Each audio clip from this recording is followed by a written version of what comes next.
Okay, Professor Hello. Green. Hello. I'm here asking you questions. My topic is physics, specifically eccentrics in physics, and I just wanted to get your authority on some of the questions. And can you give a little bit of your background? Sure. I went to a community college after high school, and I studied engineering and physics at community college, and then I did a transfer agreement to UC Davis to study nuclear physics. So, and then I got 1993. I got my bachelor's degree in physics, nuclear physics, and plasma physics. And then after that, I went into teaching. So I taught physics and AP physics and computer science and robotics at Vanden High School for 25 years, and then transitioned to the college here, Ky'lon Community College, and now I'm teaching industrial maintenance and automation to students in our community so they can go get great jobs in local factories and such. Okay. Yeah, that's a really good background. And I'm also going to ask you a little bit about teaching in the questions. So Sure. yeah, that's definitely a good background. So my first question is just a basic one, I guess. How would you define physics? Physics is the study of matter and energy and the interactions between them. And so it's such a broad definition, like what isn't matter, what isn't energy. Yeah. So you're saying physics is like the study of everything. And I think at some level, that's truly what physics is like physical descriptions that could be tested using science and theories to describe almost anything. And I think a big push right now for physics is try to push the boundaries of what that means as far as what is matter at the most fundamental level, what is energy at the most fundamental level, and those are kind of still pretty big topics that physicists are researching today. See? Okay. Still recording. Okay, so one of the ideas that I've heard was like the physics reductionist idea. And basically in simple terms, it's like people say that they're the laws of physics and everything else is stamp collecting. Right? And but like some people still question how physics is practically implemented in our society.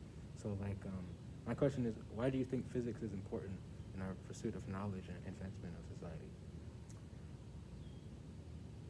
I think if we have a really good foundation and basis for how physical laws, when we say physical law, what does that mean? Just like how nature works. Like if you can understand the most fundamental level, the most basic level, it can extend to just about any other science. That's why there's biophysics, chemical physics, geophysics, acoustic physics, engineering physics. That's why it's there. It's just so that you can try and break it down to the most fundamental like principles that we have good physics understanding of, and apply that to other situations that are more complex. Because in the complexity of a lot of those other subjects, biology, engineering and such, that it's easy to get lost of what's the main principles at play there. What is nature allowing to happen at the most fundamental level? And so that's why physics is so relevant, and why physics should be a science every student should take in high school, in college, for sure. If they're going into any science, they have to take some physics. Whether if you want to go and be a doctor, go to medical school, you'll have to take a year of physics along the way. It's just knowing the fundamental principles behind how things can work at the simplest level, and then how does that apply to this more complex situation in that field of study. I'm not sure. Did I answer your question? Because I talked around I think it a so. lot. Yeah.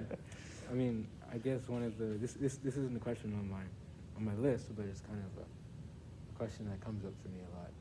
I think about how, okay, if we have like biology and you have physics like underneath it, like I was saying, the like reductionist idea. But then the thing is that, well, we still need biology to like be able to study the concepts of it's like evolution and microbiology and things like that. But then because we can't literally use our physics laws to like derive all of those steps, at least not yet. But No, I mean, and there are some attempts to do that. So in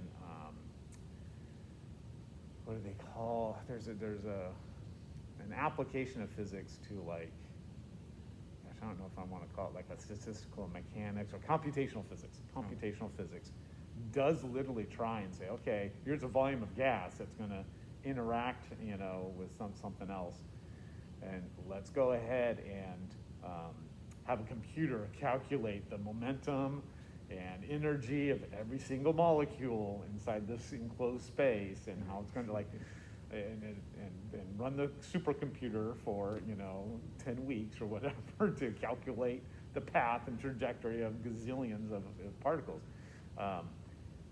But like you said, to go all the way to how a cell is working and all the chemical reactions that are happening within it, I mean, it's pretty hard to get to that level. But there's always energy that's, whether it be like a study like microbiology or something, there's energy at play there. And so what are some basic, laws we understand about how energy flows through a system, whether it be like law of thermodynamics, maybe there's heat, stuff like that. Maybe it's through a chemical reaction or whatever. But the laws of thermodynamics still apply, even if it's a complex system. So we can always drop back to some fundamental basics of physics law that still applies. We just have to be really good on how to apply it to a complex situation. That, I might have to make this an ideal case for, let's say, microbiology, where you have bacteria that are inside of a cell culture. That there's a boundary condition. Okay, as long as we assume this stuff, like it's an ideal temperature, it's an ideal pressure and stuff like that, then let's see what the physics laws tell us about how energy is going to flow in and out of the system. And then we can do something with it. But there's always, it creeps back in, the complexity of it. Maybe it's not at that perfect temperature. Maybe it's not and you have to be smart enough to understand how to apply those principles and where the extents of that application might have to stop. Other things will creep in and make it complex. so like things like motion of the cells and things like that can be reasonably applied to like biology and things like that.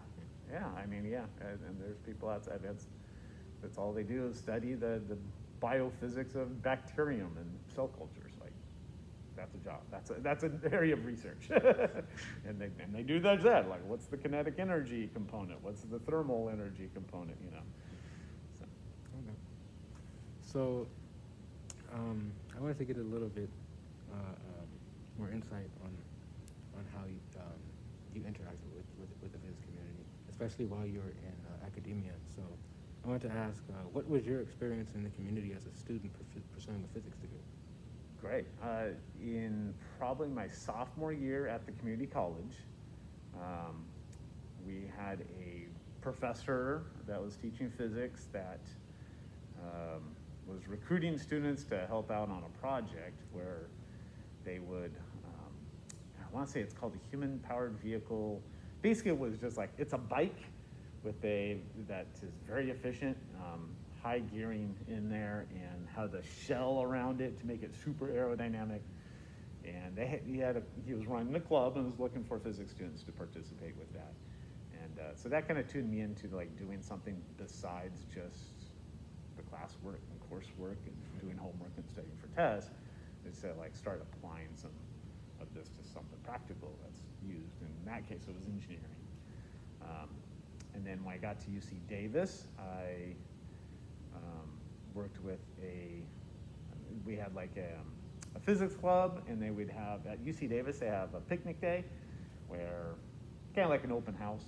People come visit, and all the different departments will have some kind of show and tell, and the entomology department would have bugs on display, and chemistry department would, have some chemistry show, and so the physics department, we'd put on a little show, and so I was in charge of making geysers. So we'd heat up a coffee can of water with a bunch of piping into a little catch basin, and they'd be little geysers that we'd have go off. So that got me involved in, again, applying some basic principles I was learning in physics to something, applicable.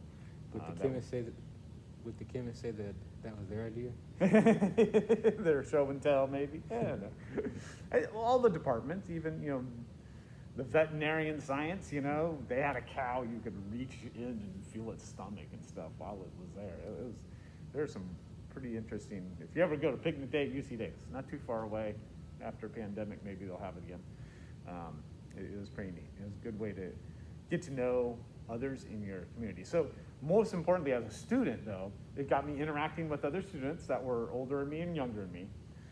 It also got me to interact with my professor in a different way, outside of class.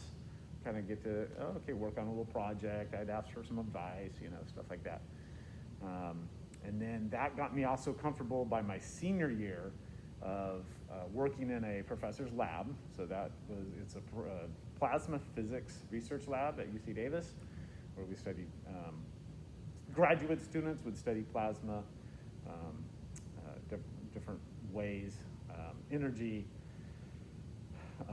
radio frequency energy interacts with a plasma. I don't know if you're familiar with plasma. Yeah, it's the fourth state of matter, right? There you go. So yeah, ionized gas. Yeah. And so I would work in the lab helping out the graduate student with their thesis and PhD work. But then again, got me into applying my knowledge to something applicable to research in this case, getting acquainted with a professor and a graduate student, outside of class, was really helpful. And then I realized, this is kind of being a teacher kind of thing was definitely up my avenue, and I don't think I realized I had quite what it takes to continue in academia. I was like, okay, I'm cool with my bachelor's by 4 years, and went into teaching. So I don't know. I think that was important, just to find ways to interact with professors and other students outside of just the rote curriculum. Okay, so it's recording. Yeah. Okay. So a secondary question that I have from your experience is, how does the structure of the community work, such as leaders, discussion, the problem solving? Because oftentimes we'll see you have a leader of a group, but I know in science it's not exactly the same hierarchy of things. So how does that exactly would work inside academia or even in industry? And those are pretty much your first division is industry and academia. So in academia, they have their own structure of who's going to be in charge of a research project, probably a professor, scientist somehow probably writes to get grant money, get funding. So there's this process that, to award, get the money, and then they have a lead, a project lead, or that happens. So it's usually tied into academia that way. They have a very nice structure for it, pretty much. And then along the way, it's got to be peer reviewed. You do journal, journals are peer reviewed, and so every subject. So even just in the Society of Physics, there's all these sub-societies, so there's regular, I think it's Journal of Physics or American Journal of Physics, and then there's also, acoustics physics, astrophysics, chemical physics, right? They have all these other kind of sub-genres of professionals, at least in academia, and I guess there's probably industry researchers too that write to the journal and publish, and so you can kind of get a sense of who's the leaders of those people. Are they serving on the review board? So if they're asked to review other people's work, that means they probably have done something in their background to warrant to that, ability to do that. Now on the industry side, then you have other, if you're working for, I don't know, what's a big industry, maybe a Google, and you're doing quantum physics research because you want to build a quantum computer.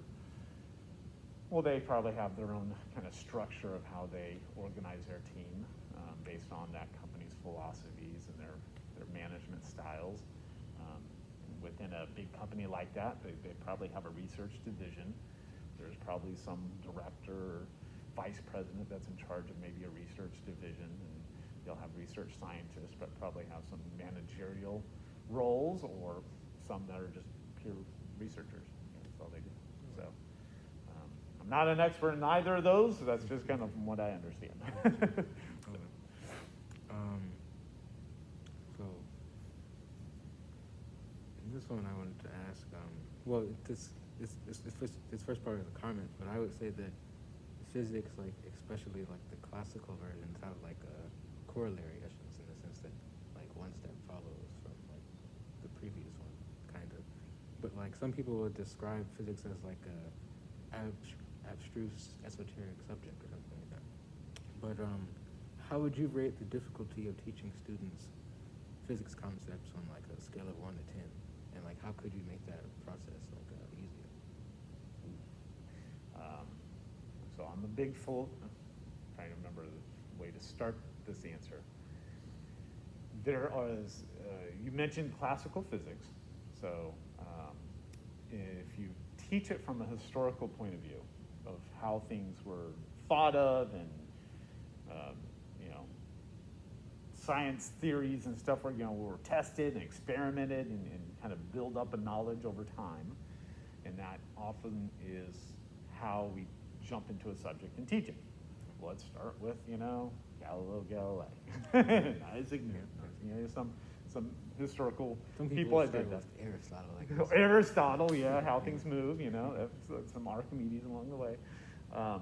And so you kind of start from a historical point of view, but then you kind of, for classical, I think physics, it works pretty well up until late 1800s, when you start realizing, okay, there are things that we're not going to be able to see, but we can still describe how they work, and the atoms and inside of atoms and stuff like that.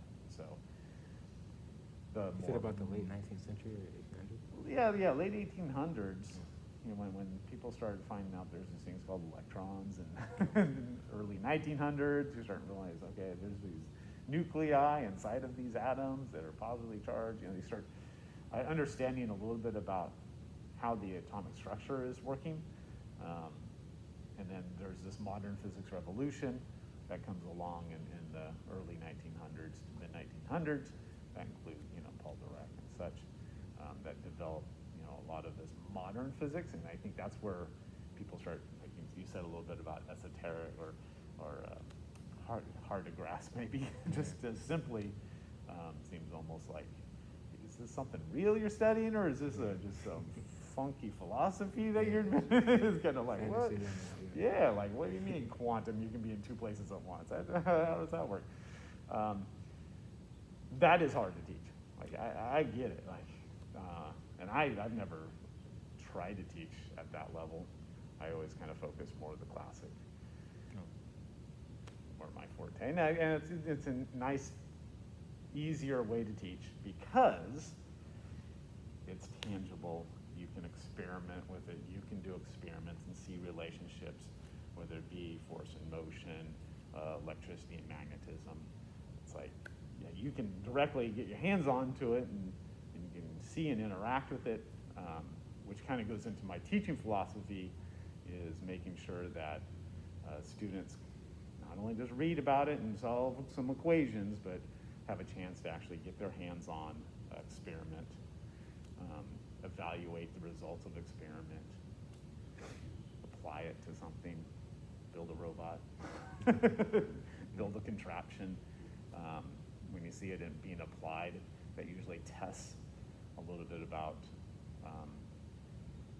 how the parameters feed into, you do an experiment that's like, okay, step 1, step 2, step 3, like it's all kind of predefined, but when you're trying to apply it to maybe something that's never been built before, has to be designed from scratch, you have to really kind of think hard about what are the confining parameters I have to constrain myself to get the outcome I want.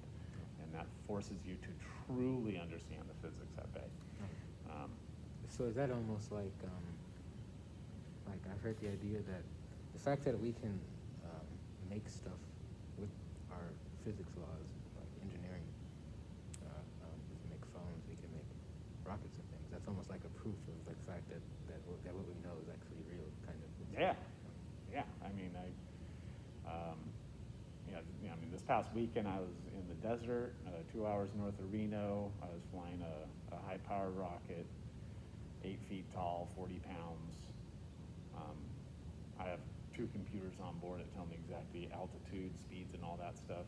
And even before it flies, I predict how high it goes and everything just based on Newton's laws. I know the size of it, the aerodynamic laws that go with it, you know. I have a whole graph of how it should go. I go fly it, yeah, okay, a little wind here and there, you know, maybe it didn't quite go straight, it went a little bit at an angle.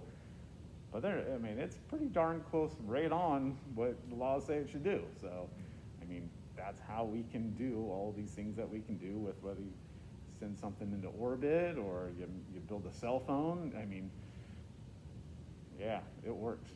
That's why we have a technological society we live in now. Yeah, that's an interesting concept actually that you mentioned when you're talking about like how like the rockets may turn one way or another when it's not unexpected particularly, but just almost unpredictable. Like I've heard of the Navier-Stokes equations from like the turbulent flow, and like how those equations are like classical, but they haven't necessarily been solved yet. So it's almost like classical physics isn't exactly over, right? But it's like closer, maybe closer than quantum. Would you say so? Yeah, I would say if most people studying physics, you know, if you said, you know everything, does physics know everything about classical physics? And I think 99% of them will say, yeah. Like, no one goes into a research project to get their PhD studying something that's classical. They have to do, like, it's got to be modern. That's the most unknown stuff right now. But there is certain ways in which I think minds haven't been really opened up to look at things from a different perspective, a larger scale. Navier-Stokes would be a great example of not just, you know, a few interacting bodies, but gazillions of interacting bodies into a turbulent flow situation. And what comes out, chaos theory, stuff like that, is still classical in many ways at the root of it. But when you're talking about gazillions of particles interacting, how do you go about applying classical physics to that? Sure, classical physics with our solar system, it's easy. It's 9, 10 objects, right? Orbital mechanics, yeah. Orbital mechanics, it's like, yeah, we can do that. That's not a piece of cake, but yeah, can you do that with a galaxy with billions of stars, you know? Okay, well, maybe that's a little different. Now we start seeing other things coming out of it. So, anyways, I don't know if that answered. Okay, yeah, it's good. For my fifth question, I want to ask, so Albert Einstein and Richard Feynman would not say that they were like geniuses or special, but they would say that they were simply more curious or something like that, right? And but the question that I have is, how would you define genius in physics, and how would you describe the people who accomplish such a thing? I think the term is unfortunate that we have to use it. I think we have to use it, but it's just unfortunate because I think genius is not a clear, oh, I scored an IQ of this, therefore I'm a genius. I wrote a book, you know, stuff like that. I think genius can come in many different ways. And those two individuals you just mentioned will probably agree that, well, they might be credited for genius in one thing. They'll say, well, I'm dumb in so many other ways. Yeah. It was like when there's like the thing about when Einstein came to America and like even he got trouble doing his taxes and stuff. I mean, there was, gosh, I'm trying to remember. Heard this story. I think it wasn't those two. It was another. Is it an inventor? Maybe it was Einstein. I'm getting the person mixed up, but they simply, like, their closet had 5 identical shirts, 5 identical jackets, 5 identical slacks, a couple pairs of identical shoes, all their other, wear, all their socks and underwear, everything was the same. And they're simply like, I'm too lazy to decide what to wear every day.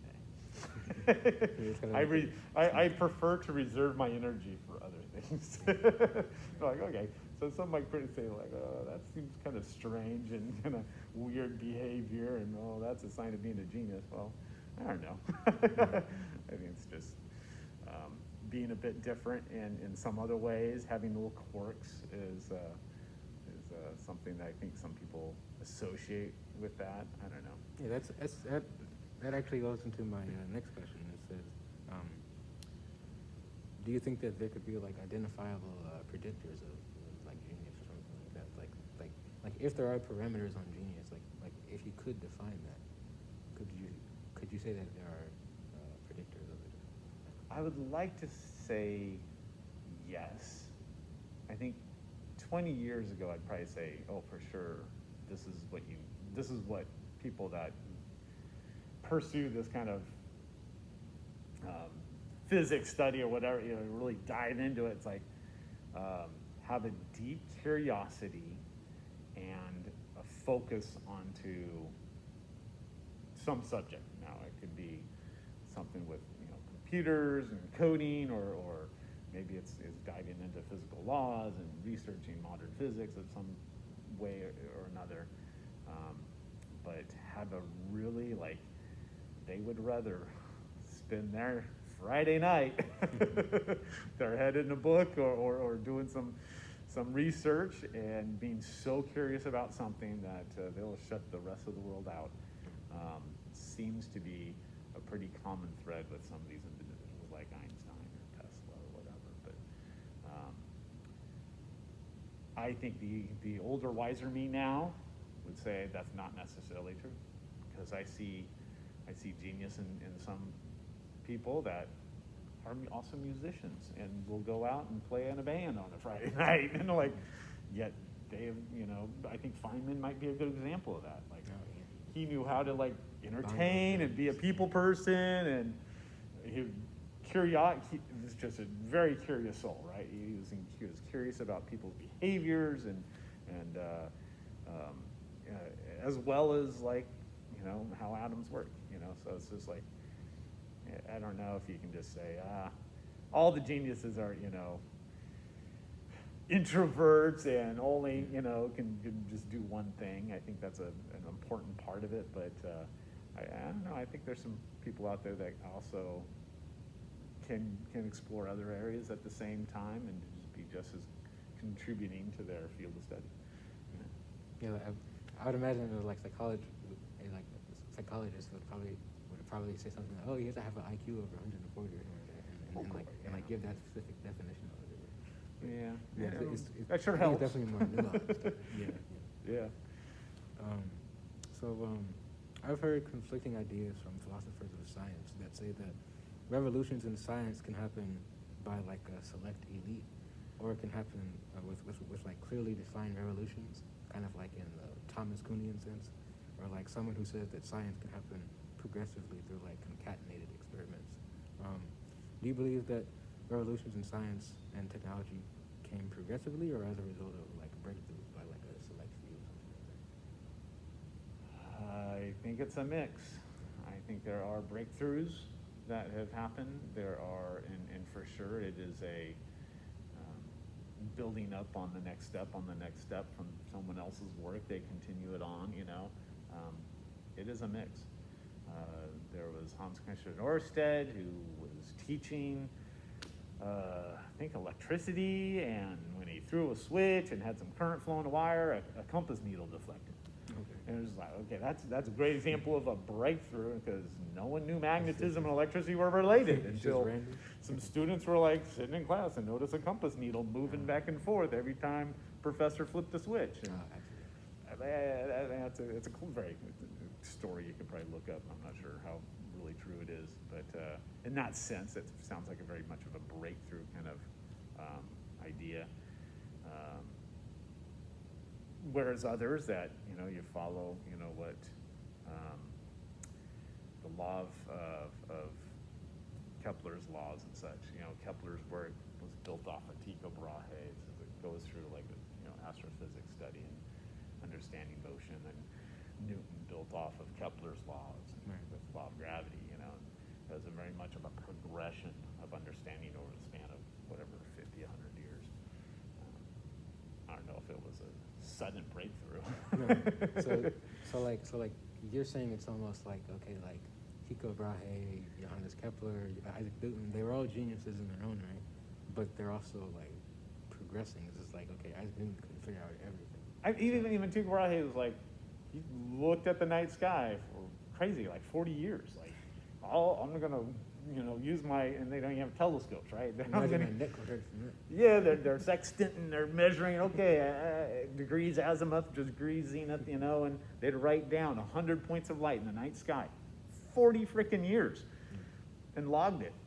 I mean, I don't even think he had time to make sense of it. He was just, and he was, I think, and then I think it was Kepler that was then brought in to say, okay, now make sense of this. You're the smartest mathematician supposedly, and they then say, okay, and here's a whole bunch of data, figure it out. So I don't know.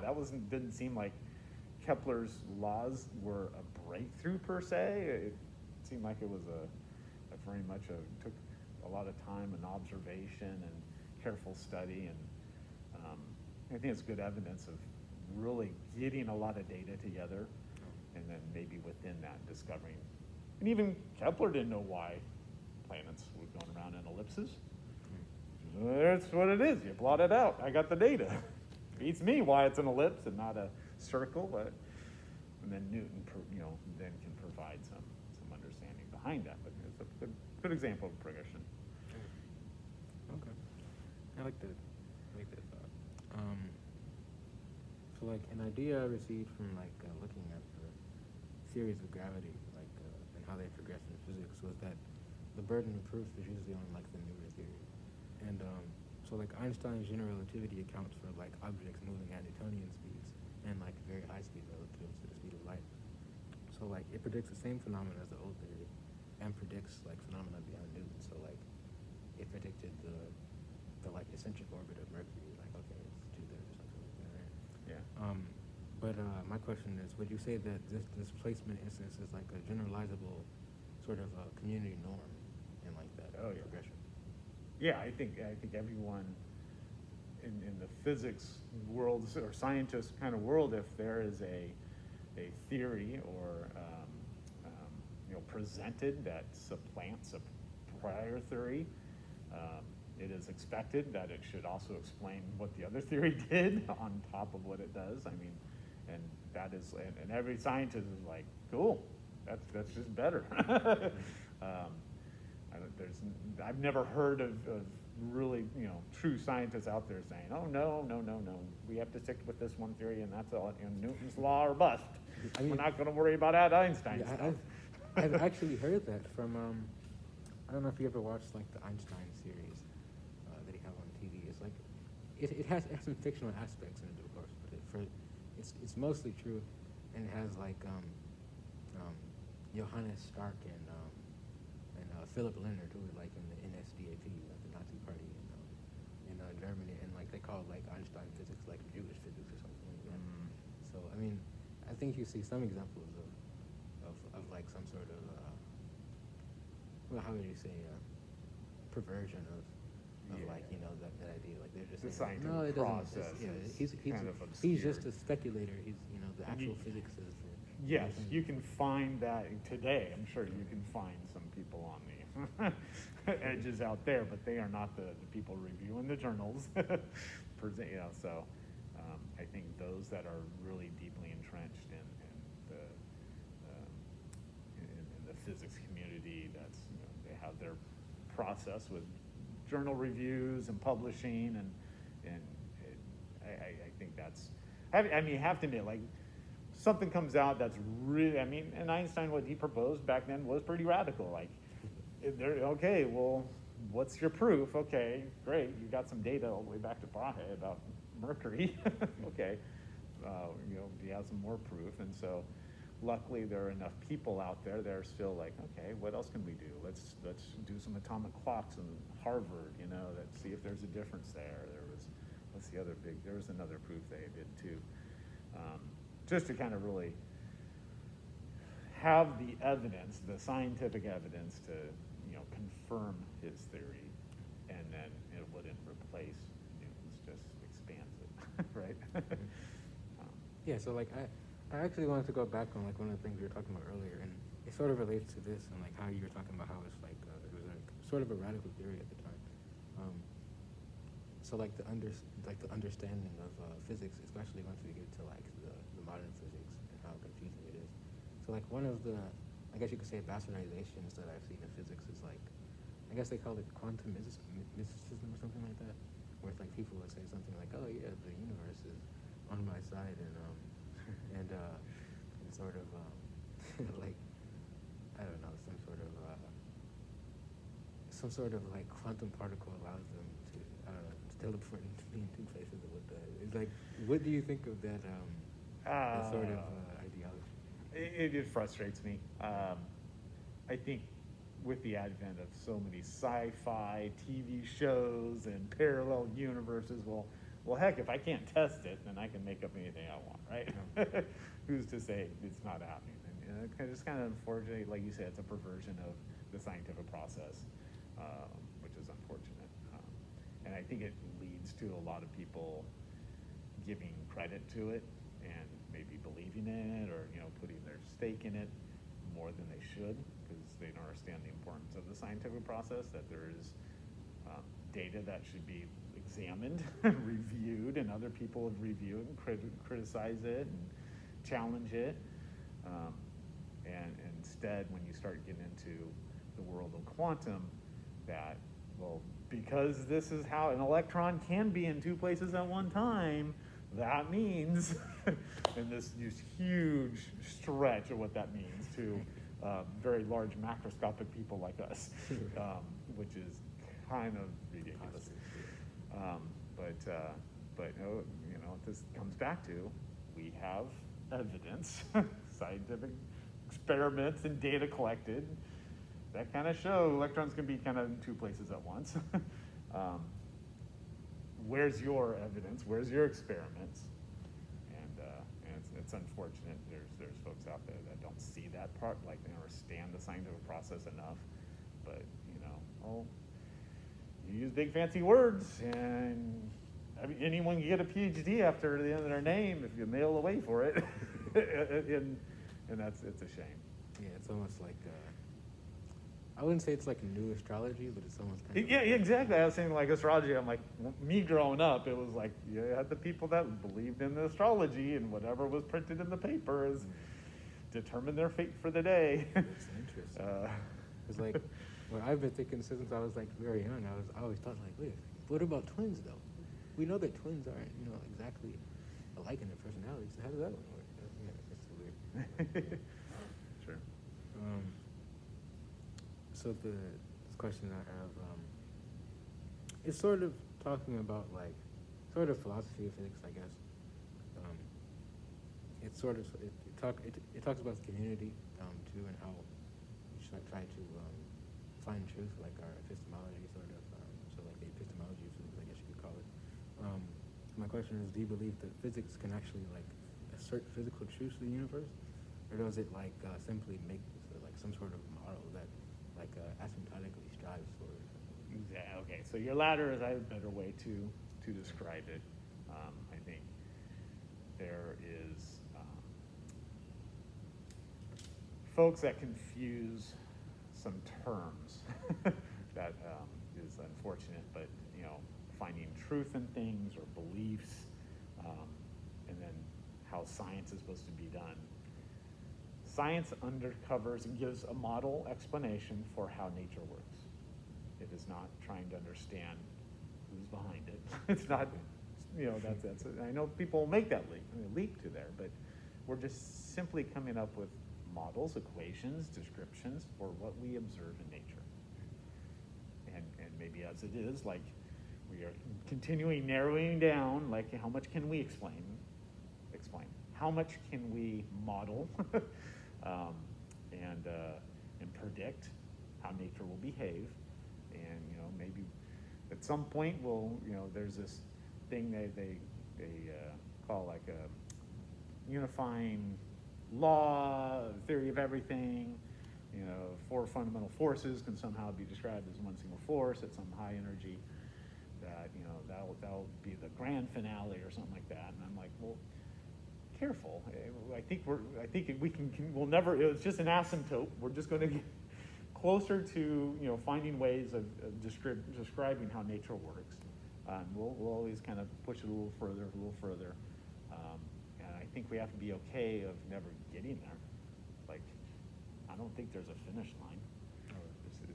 I think it's never going to be like the final experiment of physics. Yeah, no, and we're always, and even in classical, like chaos theory is another way to just describe large scale, structures, all behaving in classical physics. Someone's trying to do it. Probably custodian. So yeah, no, it's definitely trying to reach that level. Just describing how nature works. We shouldn't be caught up with what's behind it. And it's unfortunate, I think some people see science as trying to determine that, God is not in charge of this, or this is not. I'm not a highly religious person, but I am okay with, I have a belief system, and that is separate from what science does. Science is just out there trying to come up with a description for what we see in the observable universe. Whereas belief systems can be more of what you believe is behind that. It's not like because I couldn't see the law of physics giving me, moral, moral obligations to abide by. Yeah, or ethical, whatever. Newton's universal law of gravitation tells me that I should go do this today. No, it doesn't really do that. So, yeah. But there's definitely, and it has been over time, all the way back to proposing Copernicus, Earth is not the center of the universe. That just flies in the face of what certain religious beliefs were at the time, and Newton included. They would be cast aside, labeled a heretic or whatever. Even though it's unfortunate that there are some people out there that kind of view science as somehow that's going to replace my belief system or something, and they can't separate the two. I do think that there is some amount of sort of morality that you can see in like biology, maybe like in nature, especially in mammals, you'll see like reciprocity and stuff like that. Mm-hmm. So like that's one of the criterion, I guess, for evolution now. It's like reciprocity for like, yeah, basically it's a reciprocal process. So that you guys can have mutual benefit. So I think you can get some sort of idea after that, like like the golden rule is you do as to others as you do unto as you would do unto yourself. So sort of, but I don't know if it necessarily literally tells you that you should do it. Yeah, and I feel I view science and physics as, to me, providing me much more an expanded view and appreciation for how the world works, how nature works, and I can take that into my religious beliefs as well, because now I feel I have much more appreciation and value for what I see, which I feel special, because I know there's some folks that can't see all that, that they only have this religious belief or religious view. I think it's powerful if you can understand both of it, together, and how they can coexist just fine.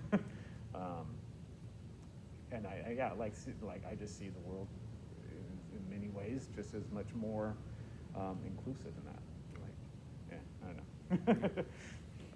It's a debate and topic we could go on forever on. Okay, so this question is specifically about like the book that I was reading, Paul de Rock. Some of the other questions came from a book I was reading from the history of physics. That's what the book is called. But this one is about Paul de Rock basically, and I said that Paul de Rock enjoyed beauty a lot. He had many quotes about it and stuff, and he enjoyed the beauty in mathematics that not a lot of us really enjoy. A lot of people say that they don't like math and everything like that. But I was wondering what you thought about the idea that Paul Dirac's idea that like the beauty in equations is like essential or like integral to like the correctness of the model or like the logic of the universe. Because it was really interesting to me how that came out. Because I'm like, well, beauty doesn't really seem like something that you would get in physics. I don't know. Like, it's like I think a numbers person might see beauty in patterns, and patterns can be expressed as equations, and there's definitely a mathematical beauty. I guess nerds and geeks would call that a beauty. I see a rainbow, and besides, I'm like, ooh, cool, there's some colors, in the sky. I see the beauty goes well beyond that. I see there's sunlight that is reflecting off the back of a raindrop that is miles away, and that spectrum of colors is going everywhere, and just this one type of color is going to my eye at that point, and different colors coming from my eye from this point. It's like, and to me, it's like I can appreciate that much more beauty in a rainbow because I know what's happening on the inside of a raindrop.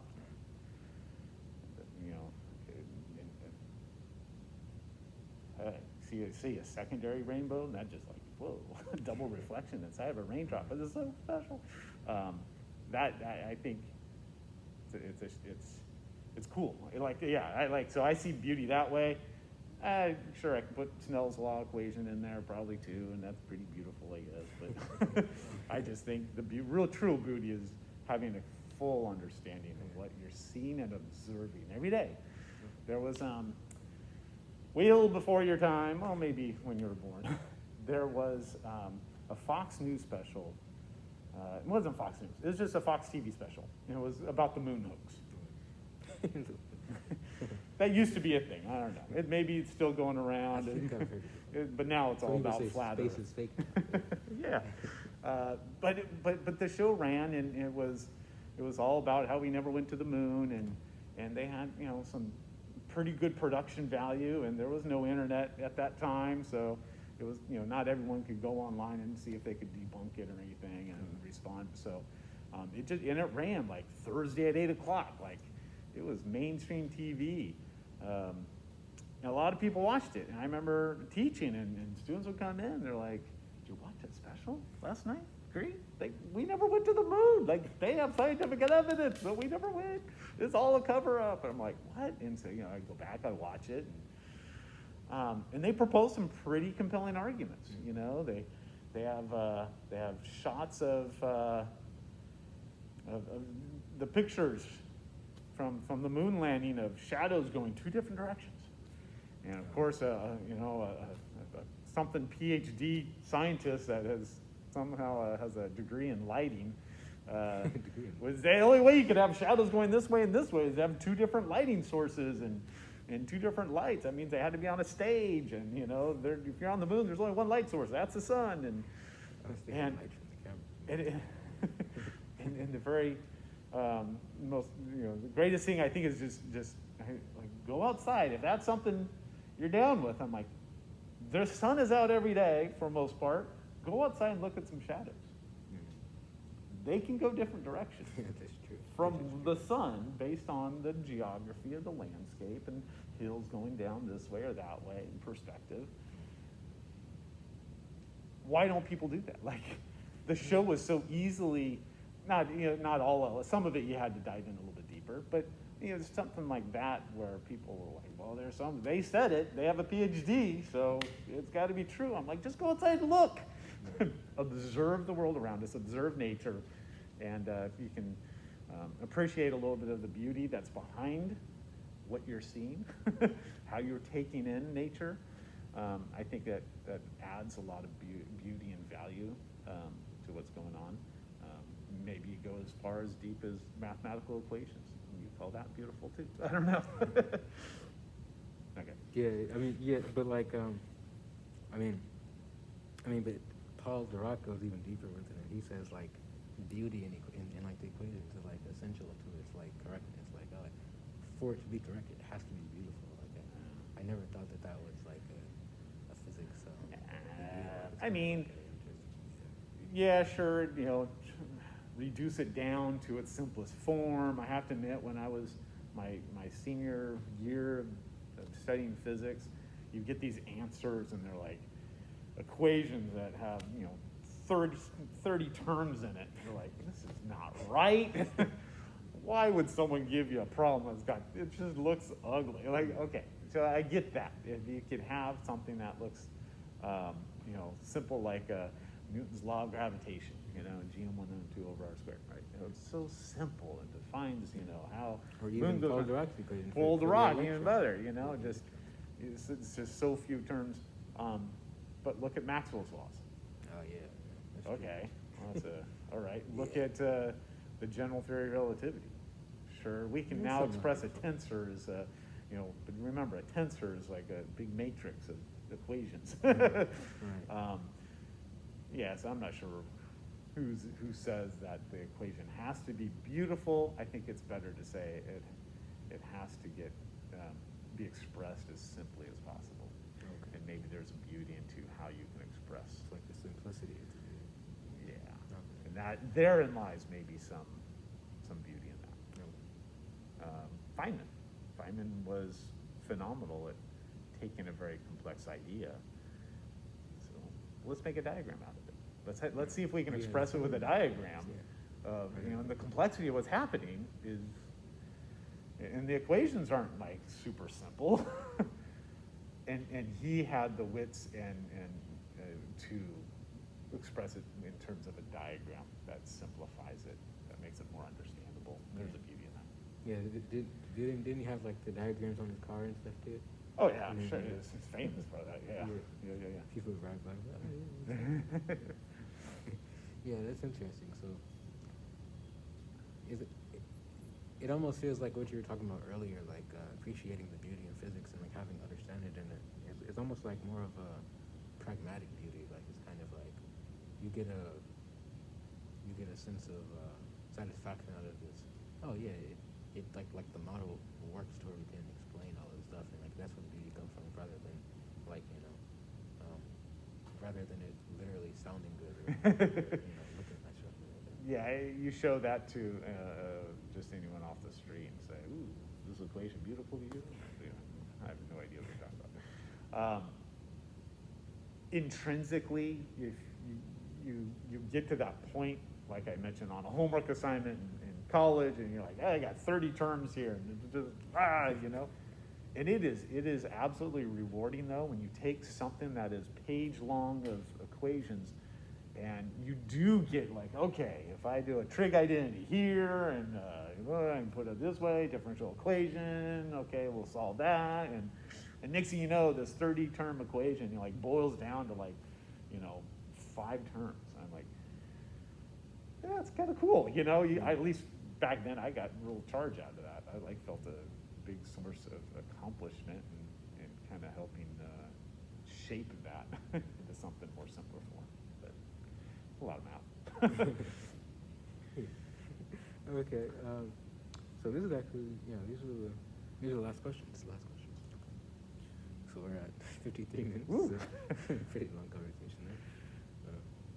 So I'm gonna make like a comment first. So I think that like the experiments map the reality of the physical world. Like equations try to describe it. It's like there's a philosophy called mathematicism. I know it's really weird term, but they have like 2 versions of it. The first one is that mathematics describe the universe. The second one is that mathematics literally is the universe. So underneath it all is literally the number 1. What do you think about that like abstract idea of like literally the math is like the background of it all? And I know there isn't like actual maybe physical evidence of it, so it's kind of like almost bloviating philosophizing or something. But I just kind of wanted to ask you. Yeah, I like that first description of math can give us a description for how nature can be described, or looked at, observed. I'm not sure math is. I'm not sure what that's a jump into philosophy there. It's like, what is a number? Interesting, like when you go back, you look at the history of math, like how did math develop? How did kind of interesting. A lot of it comes from economics, right? The ability to trade means you have to count. The first calculator was the abacus, you know, with the beads and stuff. The Pythagorean theorem, that's to measure forms and stuff like that. Yeah, and so it's, I mean, like you look at, it's kind of interesting that, you know, math was not invented to do like science from the beginning.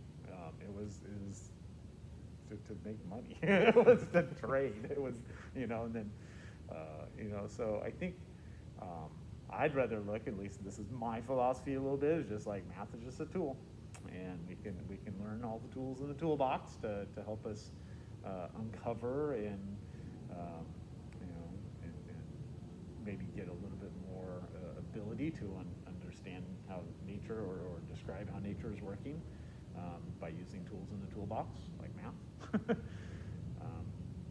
And it plays an important role at some level, but in the end, as far as I see it, it's simply a tool to give us a way of describing how things are happening. I always think, well, what is it going to be like someday? Maybe it happens. Meet the alien civilization somewhere, and it's like, what if they discovered math is not a way of making money? Like they discovered math because they were like, trying to do science with it, or they were trying to do something, maybe language or something. Who knows? You know, like how would math develop differently if it started from a different, you know, base point? You know, I don't think it would have arrived identical to what we have, and that's okay because it's just a tool. So, you know, so it's, you know, a hammer versus a wrench or whatever. I mean, a lot of them can be used to get to the same finished product at the end. So, not sure I answered your question, but that's kind of, at least my view on it is just, it's a tool to help describe the fundamental processes. I mean, I think like a mathematician would like, have you ever seen it like the picture of like the subjects by purity level or something like that? Like the picture where they have like sociology in the beginning, then they have psychology and stuff, and it goes back to math. I think the mathematician would probably like come inside the classroom and say like, no, 1 = 1. If a human never discovered it, or if we discovered it, I think they would come in and say that. But you know, I get you. You have your objections. It's philosophizing though, so there's not. And you could absolutely make an argument. Math is very fundamental to not just science, but a whole lot of different areas, right? So I mean, I guess they can claim we are required for every course of study. You have to know some math, you know. But I took a class in, what was it called? In college, my first semester at UC Davis. I had taken all my calculus at the junior college, and I took a math logic course. I was like, oh, that sounds interesting. I had to fill out my schedule. I transferred mid-year. Yeah, it's just like all we did was prove, you know, this set is a subset of this. If that first subset's a subset of this one, and I'm just like, can we work with numbers? Like, I was like some logic and or gates, or I don't know. I don't know what I was thinking, but it was. I'm like, yeah, okay, that's where math takes a turn for me. I was like, yeah. That almost reminds me of like the subject of like atomic philosophy, where it's like not necessarily, it's not at all related to atomic physics or anything like that. It's more so related to like literally defining words and then like trying to make sentences out of that, and then like how you get the philosophy is by perfectly defining every single term. And like this kind of reminds me of like mathematical logic also. It's like, yeah, I guess so, but who's gonna actually define like every single word that, you know, prove it? My wife took a metaphysics class in college, and they spent half of the semester just debating if numbers exist. It's like, what's the purpose of this? How is this going to help us progress as a society? Yeah. Come on. That's actually a good question, actually. But maybe I could ask. I don't want to go too far into that. Oh, I know we're coming up. But there's this idea that like some people say that, oh, like philosophy doesn't really make progress, right? But I think like some philosophers will say something like, well, the ideas of physics and all the other sciences came from philosophy originally, and then they'll say that like progress in philosophy almost comes from producing empirical, um, like um, like empirical means to be able to say that, okay, this is how we study sociology, this is how we study physics and stuff like that, and then they'll say that, but then it's almost like, well, if that's true, then how come we just don't study everything empirically rather than having philosophy? Yeah, that's a good point. No, I mean, that definitely is a good point. Yeah, it's a good way to look at it. And I think, okay, and I said in my little story about my wife taking metaphysics, and do numbers exist, but it was, she realized, everyone realized the point was more of how do you frame an argument, how do you bring in evidence to kind of come to a concluding point. The process is what's important, not the result. There was no right answer here, but understanding the process in which we challenge and bring evidence at bay and engage at a high level conversation about esoteric topics, stuff like that. Yeah. So this is actually my last question, final question. Yeah, definitely. I definitely don't want to take up too much time, but so last question is, what would you say is the most important issue in physics today? And do you think it will be solved through like a rational means like mathematics or computers, or more like a empirical means like experiments and experiments and indirect experimenting? I see two kind of, I don't know if it's right to say big questions out there that, physics is exploring. I think one on the pure theory side is looking at dark matter, dark energy, kind of trying to bring about more observations that feed into a better understanding of what that might be, and what that entails. The next telescopes, James Webb and stuff like that, I think can help bring evidence, or at least some data. That one's supposed to come out this year, or is it? I think it has to go on a rocket ship in like November, December, if they're fingers crossed or whatever. But so maybe next year this time, maybe they have it on or something. But I think that's a very big important thing to do for physics. That is very much fundamental to how we understand the whole universe. It's very large scale. I don't see it being applied, being useful to technology or anything like that.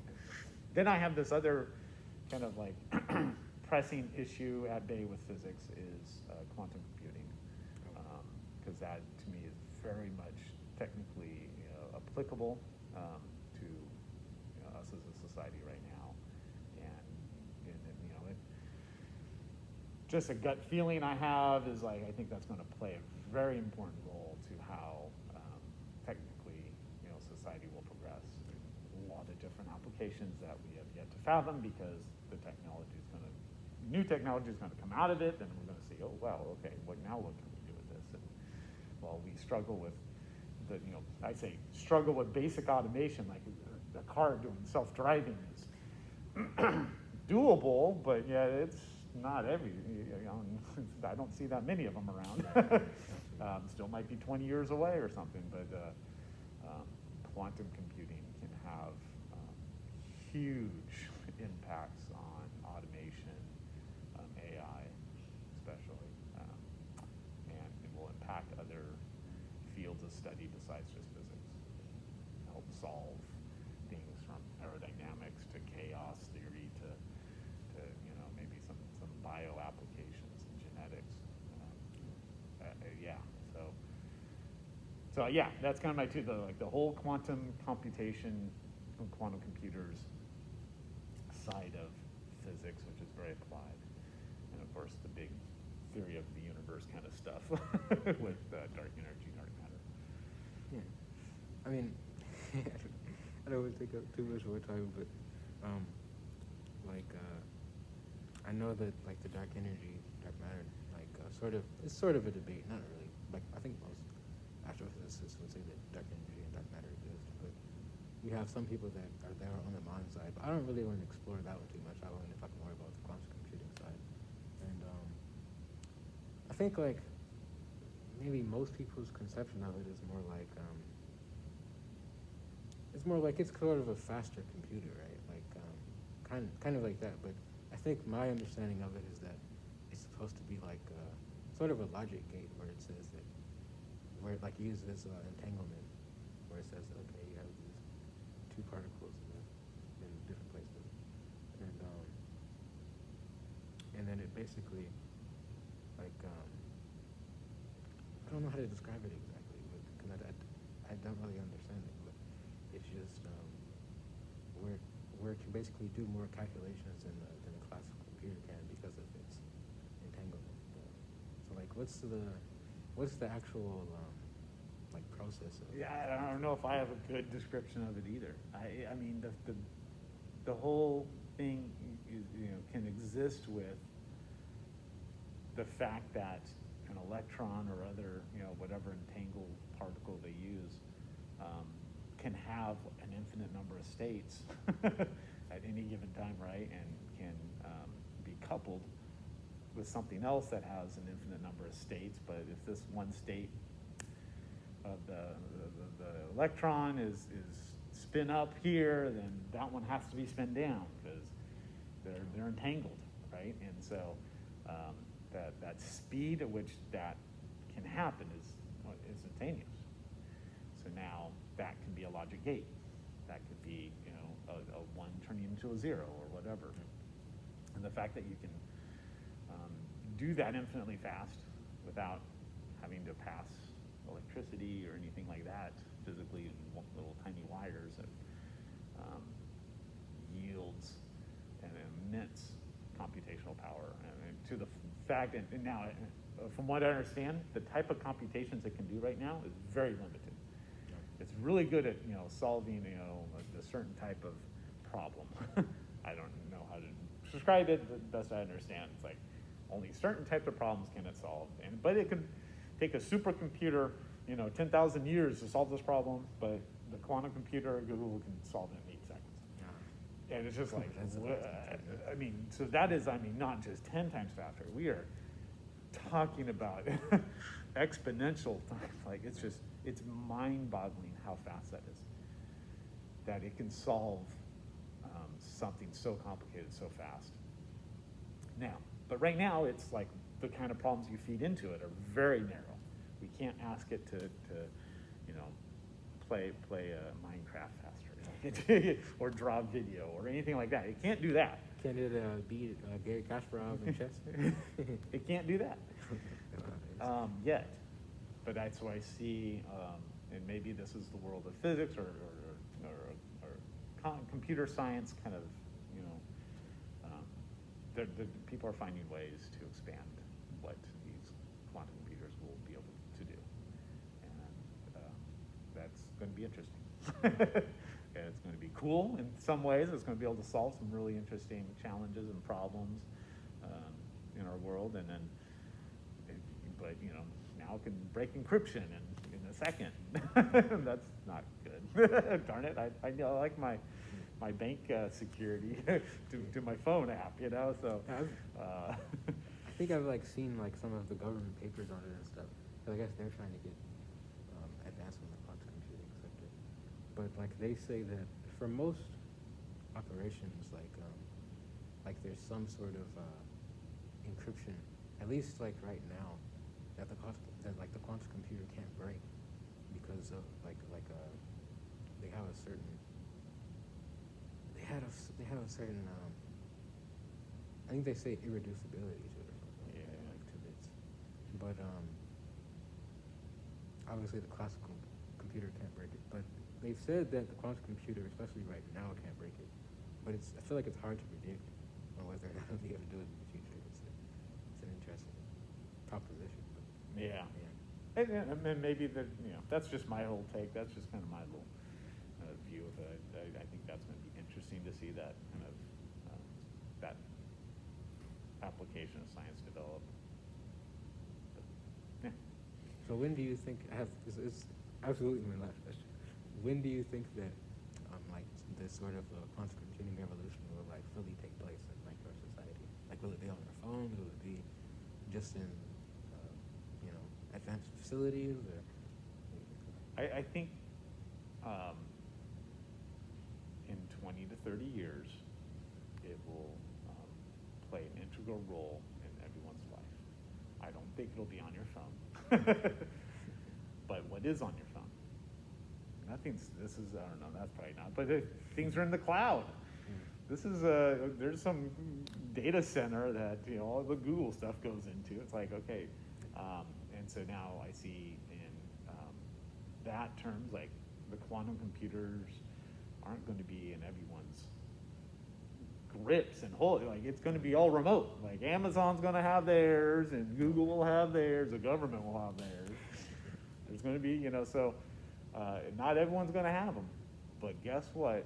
They are going to be somehow playing a role in what you see in your Gmail, or what you see in your social media, or what you see when you do this or that. I don't know. I think it's going to influence people's lives more than they think.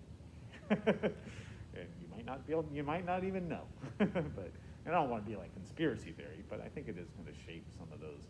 Maybe it's an automation. Maybe it's like it's going to help cars navigate better and not hit people and get into accidents and stuff like that, which is great. I think that would be a great application of it. It's going to be able to evaluate video feeds from 10 cameras on every single car that's out there, from traffic lights, and it's going to be able to shape traffic patterns and make things safer out there. I mean, that's great. Maybe it's going to do something in genetics that is going to, you know, cure cancer or something like that. Maybe that'll happen.